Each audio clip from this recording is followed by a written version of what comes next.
Okey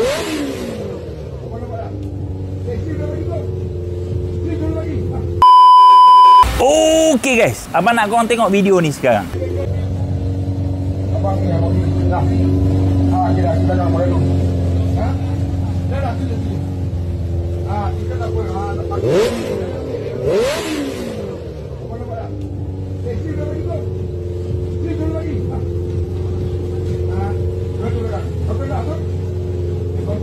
Untuk pengetahuan korang, ni adalah motor yang sangat unik Mr. Tonka keluarkan. Babe, satu engineering marvels yang mungkin korang tak akan nampak kat tempat lain. Ramai sebenarnya yang tag abang dalam video ni. Mereka suruh abang bagi komen apabila abang Tonka kita ni tepuk salah seorang daripada orang yang tengok video tu yang tengah rem motor dia. Dan abang tengok jugalah komen-komen rakyat netizen yang menyatakan dia dah letak motor kat situ, apa salahnya orang rem lah kan. Ni abang nak bagi nasihat sikit dengan korang. Bila korang pergi event-event yang macam ni, korang tak ada hak, babe. Ada ke korang bayar kat abang Tonka tu? Ada kau letak duit time dia buat sweet arm dia lay mesin sweet arm dia, ada kau bayar duit? Ada kau letak duit? Bukan saja kau tak letak duit, dia punya sweet arm Tonka pun kau tak beli. Lepas tu kau datang-datang pram rem kau, memang kau tak nak menggunakan ke bang?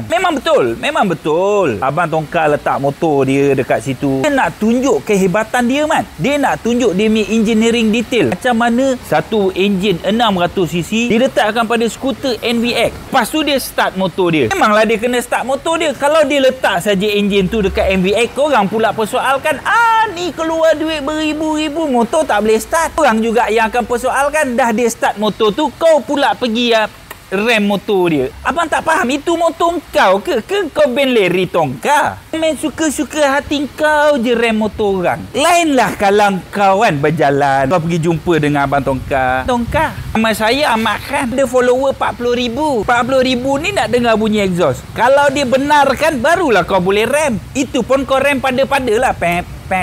Ni tak ada wang.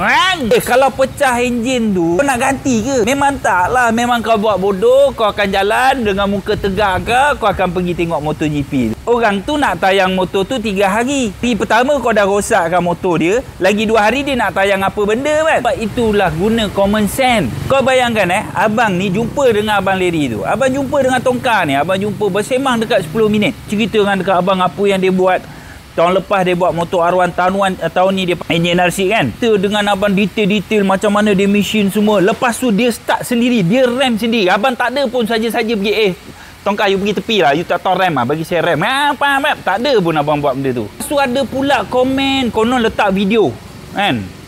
Mr. Tonka duduk atas MVX dia, ada 2 awet kat belakang, dia rem. Boleh pula dia rem bila ada awet. Itu motor dia, mat. Dia nak rem pakai baju, rem tak nak pakai baju ke, dia nak rem ada awet kat belakang ke, awet tu duduk depan ke, awet tu duduk atas kepala ke, itu motor dia. Pun kalau dia bawa petrol, depan orang ramai kat MotoGP, dia bawa petrol, dia simbar kat atas motor dia, dia bakar motor dia, itu hak dia, bukan hak kau. Kau faham ke tidak ni?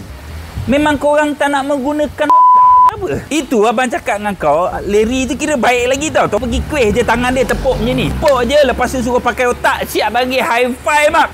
Siap boleh high five lagi dengan orang tu, punya dia respect. Abang silat-silat daripada hujung datang flying kick, pak ketepek terus abang talkin kat dia time tu juga, man. Memang talkin terus, man.